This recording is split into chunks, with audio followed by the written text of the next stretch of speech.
Al mirar tus lindos ojos y al mirar tus lindas formas, yo me digo, ay, Chabela. Ahora, ¿Cuándo se jodió México? ¿cuándo se jodió México? No lo sé. Habría que pensar esa respuesta en función de la historia. ¿Cuántas veces se ha jodido México? ¿Cuántas veces se jodió Perú también? Exacto. ¿Cuántas veces se sigue jodiendo? ¿Y cuántas veces se seguirá jodiendo? Ahora, ¿por qué en torno a la historia? Porque la historia te ha enseñado mucho, o nos ha enseñado mucho, de las posibilidades de cambio y las decisiones, más las circunstancias que estaba atravesando cada país en ese momento de su historia, generaron quizá una vuelta, no a favor sino en contra del desarrollo de cada país. Voy a poner unos ejemplos rápidos, ¿no? Por ejemplo, en la independencia de México. ¿Por qué los insurgentes jamás llegan a la capital? O sea, a la Nueva España, a la capital, al centro. No llegan. Hidalgo no llega. Y a Morelos no le da tiempo, ¿no? Pero con la cantidad de luchadores que tenían, quizá pudieron haber logrado algo. A lo mejor no podían hacerlo porque no tenían suficiente armamento, ni estaban bien preparados para una guerra, ¿no? Contra el ejército español, ¿no? Contra el ejército del virrey. Eso siempre será una incógnita, porque no bajaron, no llegaron hasta la ciudad. Ahora, dos,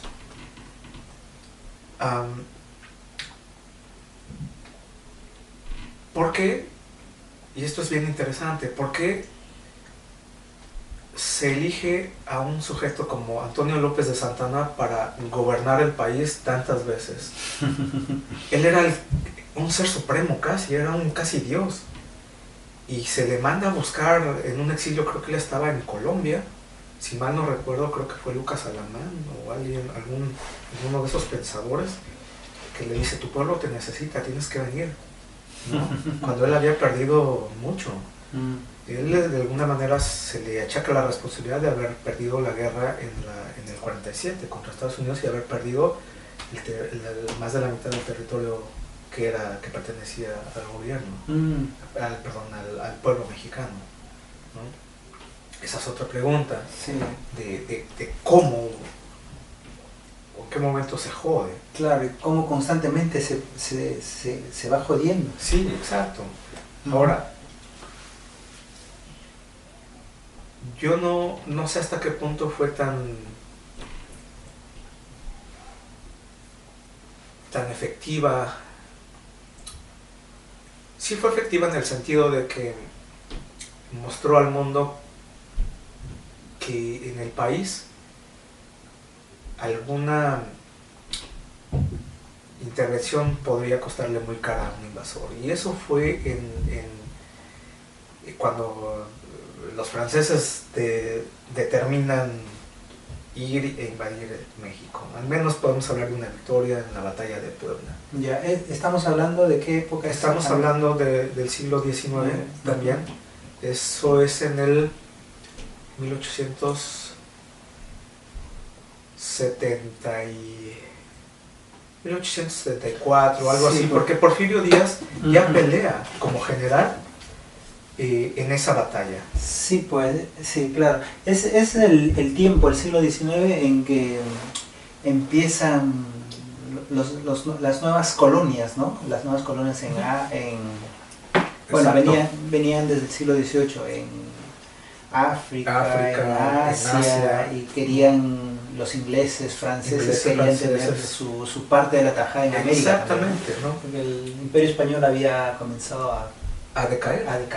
Entonces, eso pasa. O sea, Porfirio Díaz, que siempre fue un personaje muy polémico, pero también fue un general muy valioso. Él pelea junto con Ignacio Zaragoza ¿no? Haciendo frente en las batallas durante la invasión, ¿no? Juárez es el primer presidente indígena de las Américas.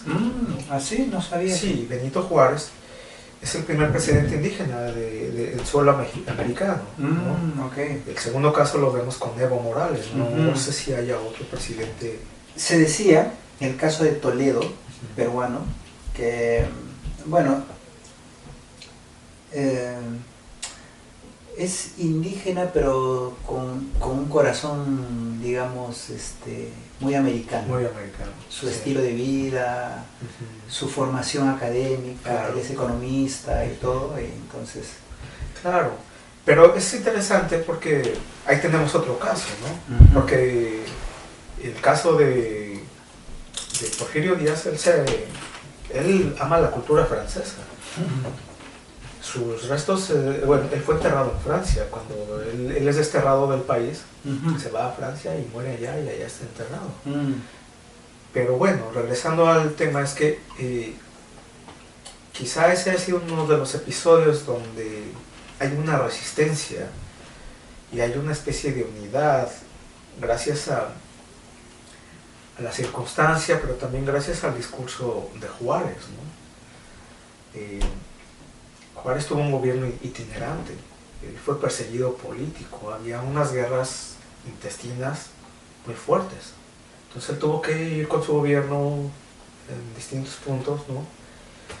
De la República y seguir gobernando y peleando y todo, ¿no? Pero aunque se le ha criticado mucho y todo, pero a él se le debe una cosa muy valiosa, que es separar a la iglesia del Estado. Y eso es mucho, ¿no? Y eso es muchísimo. Muchísimo. Y eso es todavía muchísimo. En Perú, en pleno siglo XXI, eso todavía nos cuesta. Sí, sí. Entonces, ahora vayamos a la Revolución Mexicana. ¿En qué momento se jode la revolución? En el momento en que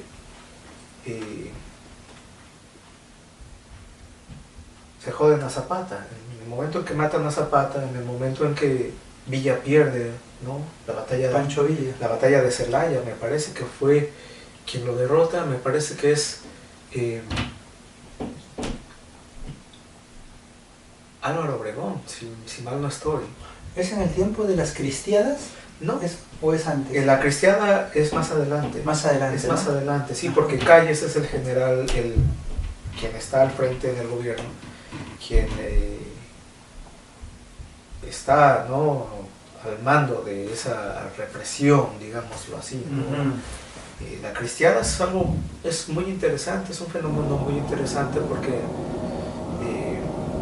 se prohibía el culto en algunas circunstancias, ¿no? México, como muchos de los países latinoamericanos, es muy católico. Muy católico. Muchísimo. Muy fuerte. Mucho. Cualquier cambio que tenga que ver con la ideología cristiana es fuerte. Entonces, sí hubo una guerra cristera y fue muy sangrienta en muchos términos, porque los fundamentalismos religiosos generaron también, si el ejército fue brutal, también los fundamentalismos religiosos respondieron con la misma brutalidad. Sí. Hay un cuento de José Revueltas que se llama Dios en la Tierra, que me gusta mucho. Dios, es un cuento. Es un cuento. Lo que yo leí es El luto humano. El luto humano es una novela. José Revueltas recibió un premio por esa revuelta, por esa novela, pero bueno, lo nominaron a un premio, pero él no aceptó el premio. Sí, él no lo aceptó. Y fue una novela, es una novela que aún la sigues leyendo y causa un impacto muy fuerte. Sí, claro. Sí, porque parece que tú estás escuchando a Adán, al Hijo de Dios en la tierra, ¿no? Pero el cuento Dios en la Tierra te da a imaginar un poco cómo era, ¿no? Finalmente es la brutalidad en ese cuento. Es un cuento muy pequeño. Si tienes la oportunidad de verlo. Sí, estoy muy interesado en eso también. Sí. Hay como una tradición, ¿no?, en Latinoamérica.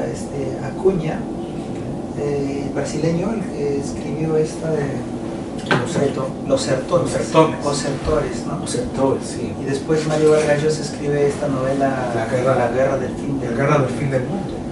Me causó un impacto la primera vez que lo leí. Sí. Me impactó mucho. Es que es bien interesante ver cómo en un movimiento de esa naturaleza, en un fenómeno de esa naturaleza, la guerra, el apocalipsis, las utopías, se congregan y generan un caos terrible. No solo en las relaciones entre los hombres y las mujeres, ¿no? En la relación entre los seres humanos, sino también en la cuestión psicológica, en la cuestión anímica del sujeto. Ahora,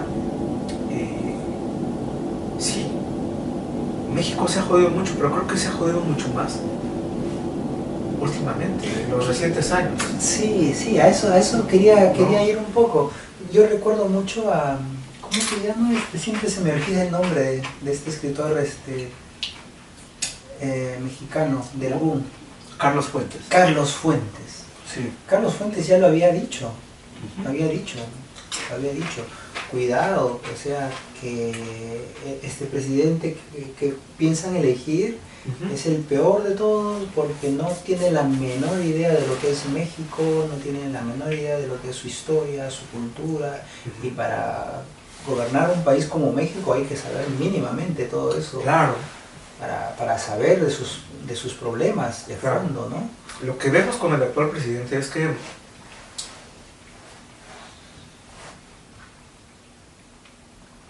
él es el vivo reflejo de la novela de Avilés Fávila. O sea, él es el presidente más bien parecido de la historia, pero el que tiene menos capacidad y menos inteligencia para gobernar. Él no gobierna. No. Atrás hay un equipo que pretende gobernar. Él solamente es un sujeto que está como poniendo una imagen. Claro, es como un monigote, un muñeco. Y es propio de la política actualmente, lo vemos ahora con las elecciones en Estados Unidos, ¿no? Hay un títere, ¿no? Y estamos haciendo esa transición, ¿no? Y lo que era una política como ejercicio, con gente preparada que sabía de ese tipo de relaciones, ¿no? Tanto en lo social, lo económico y en lo militar, porque es algo que está ahí, pero ahora vemos que la política se ha convertido en un reality show. Entertainment business. Tal cual. Sí. Los últimos debates entre Hillary y Trump Sí. es totalmente... Sí, entonces estamos... reality. Exacto, estamos ahora entrando ya, o más bien desde hace un buen rato ya entramos en esa etapa en que la política dejó de ser política y ahora resulta un entretenimiento, ¿sí? Y tiene que ver con el rating, mientras los ricos se siguen haciendo más ricos y las clases medias y pobres y bajas están desapareciendo completamente, ¿no? Sí, pues. Ahora, lo interesante es, ¿qué es lo que va a pasar en México? Nos vamos a seguir jodiendo, seguramente. ¿Tú crees? Sí, Sí. sí, porque el pueblo seguramente o va a votar por el PRI, o el PRI va a organizar un nuevo fraude electoral, o va a haber una alternancia PRI-PAN, que el PAN es un gobierno conservador, ¿no?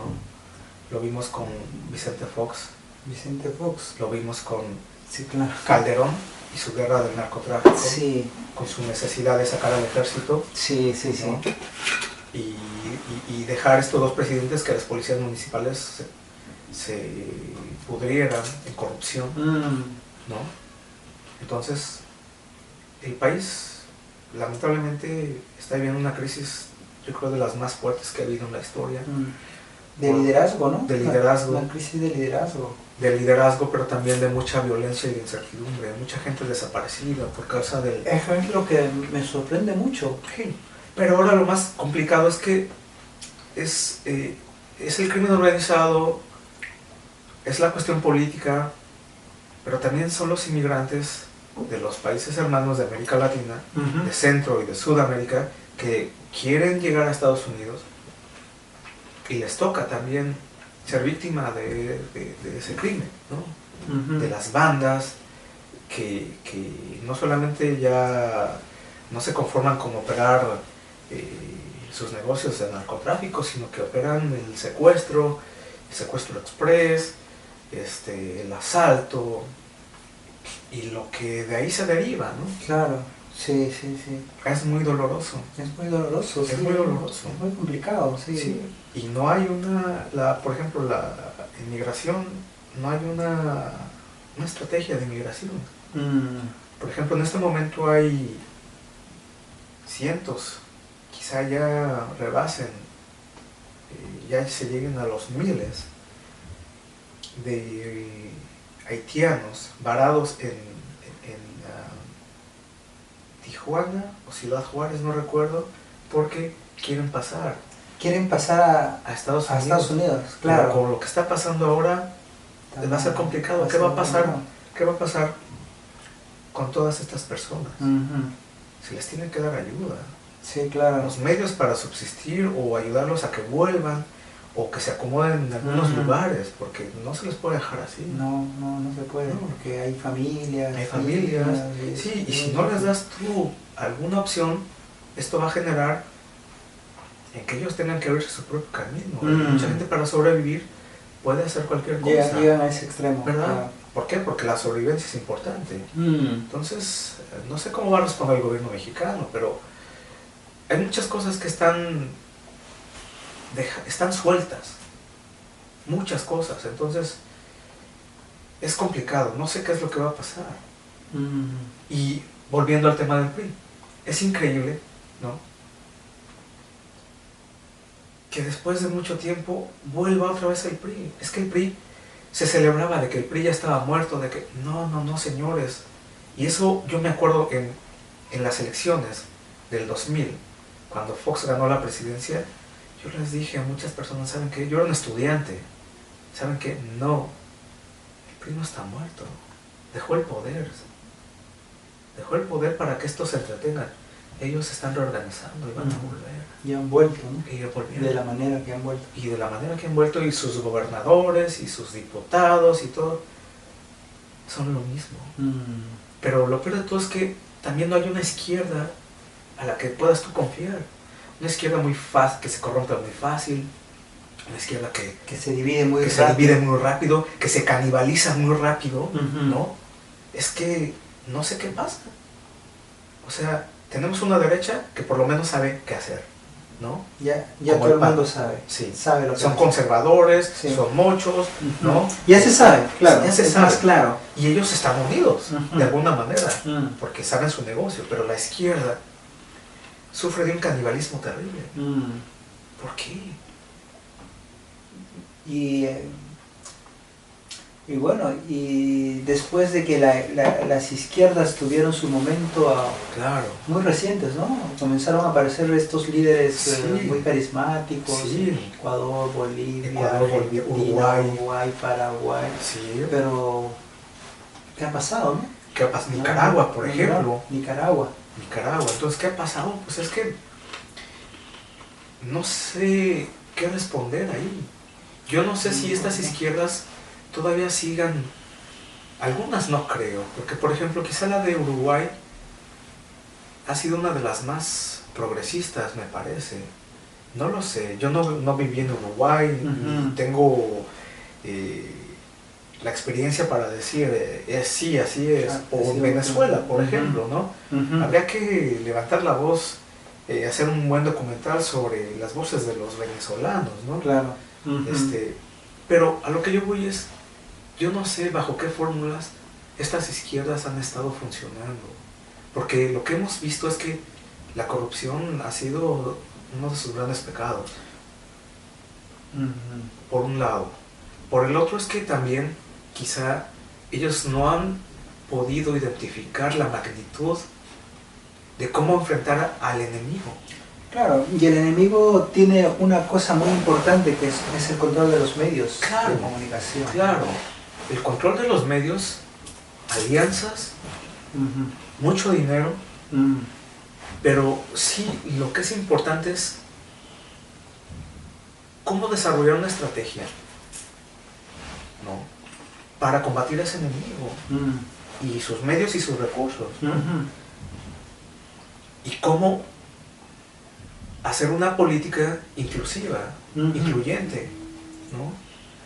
Ahora, también otra de las cosas que a mí me genera muchos cuestionamientos es hasta qué punto tú como izquierda, o como representante de la izquierda,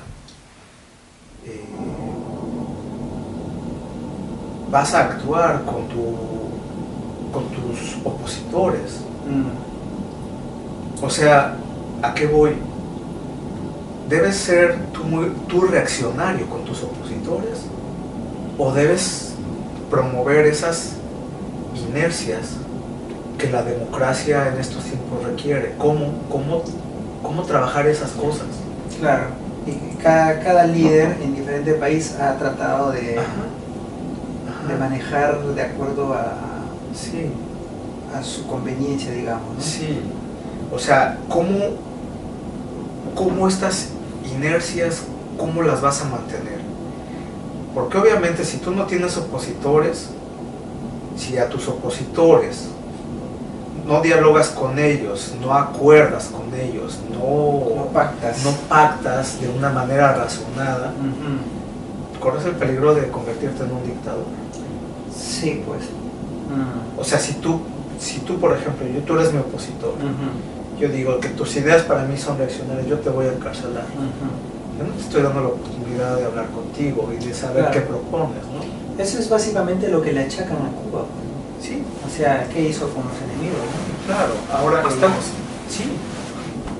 Sí, bueno, es que ha de ser muy difícil, ¿no? Yo supongo que ya lo hablamos en este momento, pero en el contexto... Claro, en el contexto de la Guerra Fría, en el contexto del bloqueo económico, en el contexto de los numerosos intentos de matar, asesinato.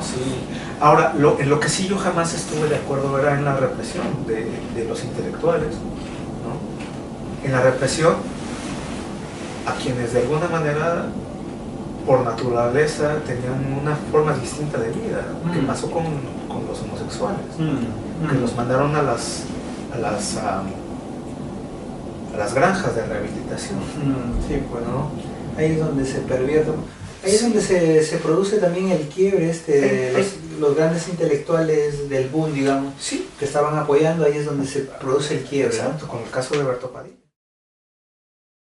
Bien, este diálogo tiene muchos puntos de contacto. Sí.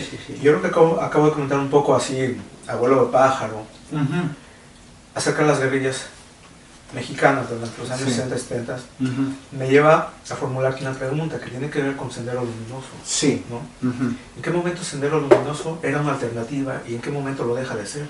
¿En qué momento, por ejemplo, Abimael Guzmán resulta un líder y en qué momento ya no lo es? ¿Quién es Abimael Guzmán en el sentido del líder guerrillero? Claro. Me gustaría que nos contaras un poco sobre esto porque es interesante. Sí, en el caso de Abimael Guzmán es un profesor universitario que enseña, que trabaja en un lugar que se llama Ayacucho, que es una parte de la serranía peruana, y es ahí donde él empieza a cuestionar, pues, ¿no? la cuestión colonialista en la que el Perú vivía hasta que todavía seguimos viviendo, digamos, pero en esa época, estamos hablando de los 70, 60, 70, ¿no?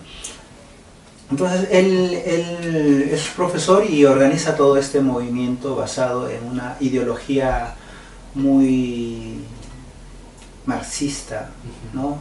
No solo marxista, sino más de la corriente china. Su convicción, su ideología es basada en la ideología de Mao Zedong, de la revolución armada, y hay que tomar el poder, ¿no? Entonces revolución popular. Una revolución popular, pero básicamente ese es el problema, porque su revolución popular no estuvo acompañado por por los afectados, o sea, por el pueblo. Por el pueblo. Estuvo, de alguna manera, hubo cierta parte del pueblo que se unió, ¿no?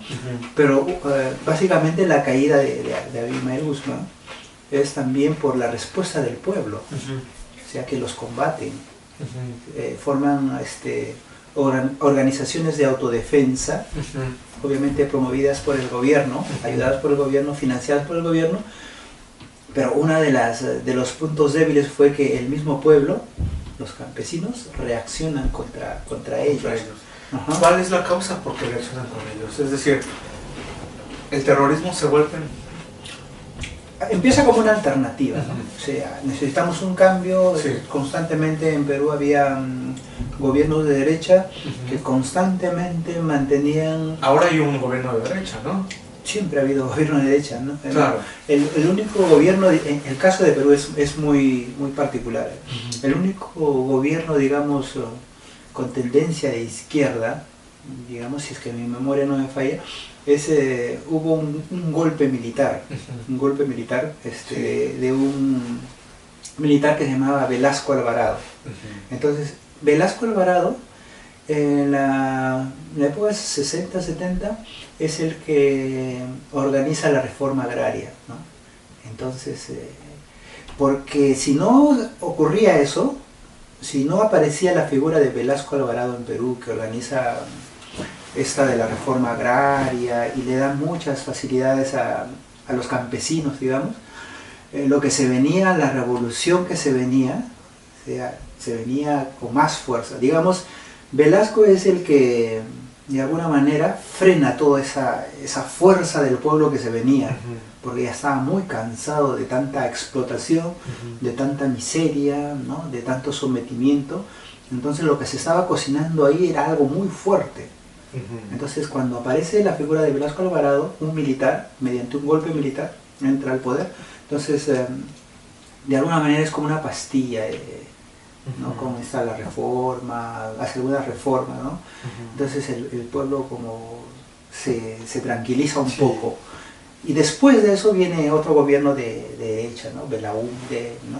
En los 80, y ahí es donde aparece Abimael Guzmán. O sea, después de Velasco viene Belaúnde, Morales Bermúdez, Belaúnde, y ahí es donde otra vez empieza esto de los gobiernos de derecha que tienen esta tendencia, ¿no?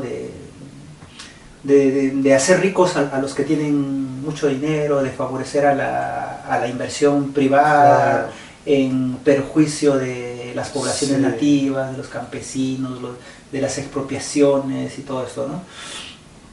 Entonces ahí es donde aparece este movimiento. O sea, necesitan cambiar, entonces su pensamiento es sobre todo maoísta. Entonces organizan toda una revolución en el 80, pero sus métodos son muy brutales, son muy brutales. O sea, van, matan, asesinan autoridades, ajustician, ¿no? Hacen la justicia popular, y los campesinos, digamos, que no apoyan, también son ajusticiados. Claro. Entonces se produce ese fenómeno, ¿no? Claro. O sea, estas son distintos tipos de poblaciones en la serranía, en la sierra de Perú, muy pobres. Viene Sendero Luminoso y dice quiénes son los gamonales, ¿no? Los dueños de las tierras, los jefes políticos, ¿quiénes son aquí? Claro. Fulano, ya, justicia popular, los agarraba, los mataba, todo. Y luego se iban. Llegaba el ejército, ¿no? ¿Quiénes han colaborado para que ajusticien a esta persona? Ah, tal fulano han dicho que justicia. Regresaba Sendero, ¿sí? Y ese fenómeno se produjo en todas las poblaciones, y bueno, y eso creó, pues, por un lado también que la gente, los mismos campesinos se organizaran y formaran centros de grupos que les hicieran frente, ¿no? Sí, autodefensas. De autodefensas. Sí. Grupos de autodefensas se organizan. Entonces ahí es donde comienzan a perder comienzan a perder terreno, después ya en los últimos momentos ya en manotazos de ahogados, porque también se les negaba, ¿no? Se les negaba, se les ocultaba. Sí. Pero ya cuando comienzan a poner bombas en Lima, claro, cuando Lima se convierte en una coche bomba y por todo lado, no sí. sabías en qué momento explotaba algo o moría alguien. Sí. Entonces cuando llegan a Lima ahí es donde se... ¿Él sigue encarcelado? Sí, sigue en una base militar. Ajá. Junto con Montesinos. Uh-huh. Montesinos era digamos, el líder estratégico en el tiempo de Fujimori, el asesor estratégico, digamos, la mente pensante. Sí. Y él construyó ese penal de alta seguridad para terroristas, para digamos, terroristas. ¿no? Y es yo recuerdo mucho que esté ahí. Yo recuerdo mucho el suceso de la embajada. Ya, en la embajada de Japón. Sí, el que fue brutal también. Sí, pero eso no lo hizo Sendero, porque en Perú hubieron dos movimientos armados, casi paralelos, ¿no? Sí. El otro era menos violento, digamos, menos violento. ¿Y cómo se llamaba ese movimiento? Tupac Amaru. El movimiento Tupac Amaru. El movimiento revolucionario Tupac Amaru. Okay. Ellos son los líderes, sí. ¿no? Los líderes que no habían sido apresados, al mando de Serpa Cartolini, son los que deciden tomar la embajada de Japón. Y toman la embajada y tal, ¿no? Sí, qué curioso. Es una historia larga. Es una historia larga. Hay muchas cosas, porque tiene que ver la iglesia. Claro. ¿Hay alguna novela sobre Sendero Luminoso? Hay muchas. Hay muchas que al principio eran prohibidas, digamos. No eran muy fáciles de circular. Sí. Pero una que sí te recomiendo, que más o menos te hace dar cuenta del fenómeno de Sendero, es Rosa Cuchillo. Rosa Cuchillo de Oscar Colchado. Okay. ¿Puedes leer esa novela? Sí, porque me interesa conocer un poco más el A ver si te consigo esa novela cuando vaya a Perú. Sería formidable. Sí, porque es fácil, acá es complicadísimo. Pero una de las cosas que tiene estar en la universidad aquí es que están las novelas más importantes, al menos, en la biblioteca. Sí. Eso es lo bueno. Habría que ver si esa novela, porque es una novela importante. Sí, encuentras aquí muchas cosas. Yo de mi tesis no encontré nada. Sí. Todo lo tuve que ir a recolectar allá. A México. A México, sí, incluso un cuento, un libro de cuentos, lo encontré en Buenos Aires y Rita me lo trajo desde allá. Gracias Rita, te lo agradezco. Sí, me lo trajo desde la provincia de Buenos Aires, lo encontré. Es un texto bien interesante. Quizá es uno de los textos que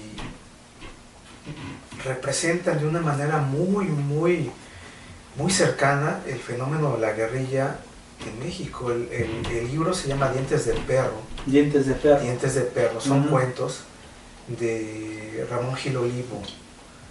Y estéticamente hablando, por ejemplo, esta Rosa Cuchillo, aparte de que retoma el tiempo de la revolución, estéticamente hablando fue reconocido, al menos dentro de Perú, no sé cuánto habrá sido su resonancia en el extranjero, porque toma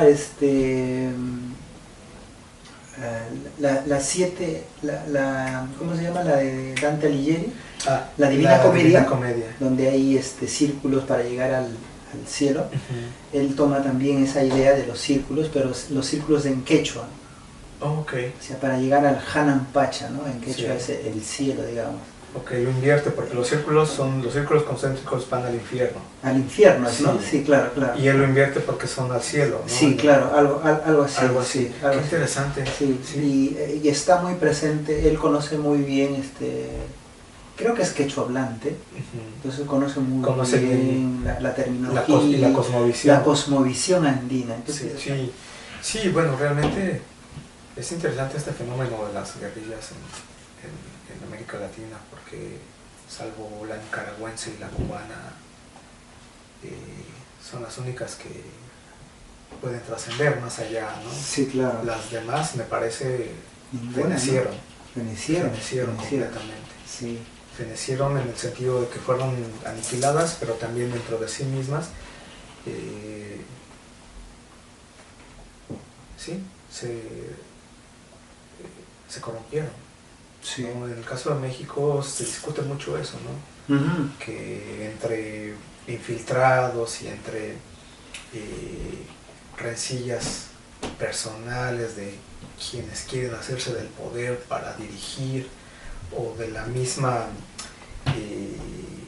cerrazón de los dirigentes para no ser descubiertos, empieza a haber una especie de desconfianza y se empiezan a cerrar los canales de comunicación. Entonces, mientras más cerrada está la dirigencia, es mucho mejor para ellos. Entonces no hay un flujo ni en el sentido operativo, ni en el sentido táctico, ni en el sentido militar, ¿no? Entonces es muy complejo, pero sí,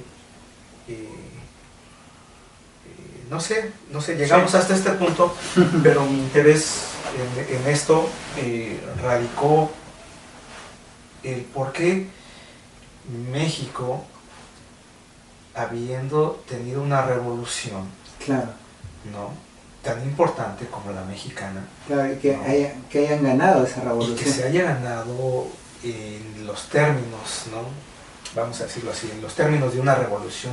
O sea, es una revolución que sí se logró institucionalizar, pero que rápidamente murió, ¿no?, que no fue capaz de reactualizarse, ¿no?, y de beneficiarse de sus logros, y beneficiar a la población, que es lo que una revolución necesita, ¿no?, para crecer como revolución institucionalizada, pero también crecer con su pueblo. Y la Revolución Mexicana en esos terrenos murió muy rápido. Por eso la novela de José Revueltas, El luto humano. Porque Chonita, sí, porque Chonita es la revolución que murió rapidísimo. Porque el hombre nuevo, que es Natividad, ya está muerto. Si tú te das cuenta en la novela de José Revueltas, Natividad todo el tiempo está muerto. Él es un muerto. Se le recuerda y se le recuerda con agrado, y se le recuerda como el hombre nuevo, pero ese hombre nuevo no existe, está muerto. Y Chonita, que es la revolución en ciernes, es la niña que el pueblo va arrastrando, va llevando, así cargando en medio de la tormenta. De una tormenta que los va inundando. Sí, porque el río se desborda. Claro. Un río que es negro, ¿no? Negro completamente, y en la oscuridad. Y los buitres, pues simplemente son los políticos que están ahí a la espera de comerse al pueblo, incluso ya estando en carroña, en su estado de descomposición. Esa es quizá la lectura más rápida y simple que le podemos dar a esa gran novela de José Revueltas, que para mí es formidable. Sí. Ahora, una de las cosas más interesantes que existen es cuando Natividad y Adán se conocen, y cuando empiezan a hablar, ¿no?, sobre sus andanzas en la revolución, ¿no?, cómo cada quien tiene su idea de la propia revolución, ¿sí? Como por ejemplo decía, en una parte dice la voz narrativa, dice que para Natividad la revolución era la patria, ¿no? Era como llegar y darle la mano, ¿no?, y verla crecer. No lo dice así literalmente, pero lo sugiere, ¿no? Algo que tenía que cuidarse para hacerlo crecer y dar frutos, ¿no? Más o menos lo dice así. Y después guía el cambio, y mientras Adán está escuchando a Natividad lo que dice, no, pero su revolución no era esa. La revolución de Adán no era esa. La revolución de Adán era ir y saquear y robar lo que pudiera, porque ese era el avance. El avance era el saquear y el apropiarse de los restos, ¿no?, de lo que va quedando a lo largo de esa confrontación entre hermanos, ¿no? Sí. Bien loco. Es bien loco, sí. Es interesante ver cómo la literatura, ¿no? La literatura, que está relacionada a la ficción, ¿no?, nos ayuda a encontrar explicaciones, y a proyectarnos, ¿no?, sobre la sociedad, sobre la política.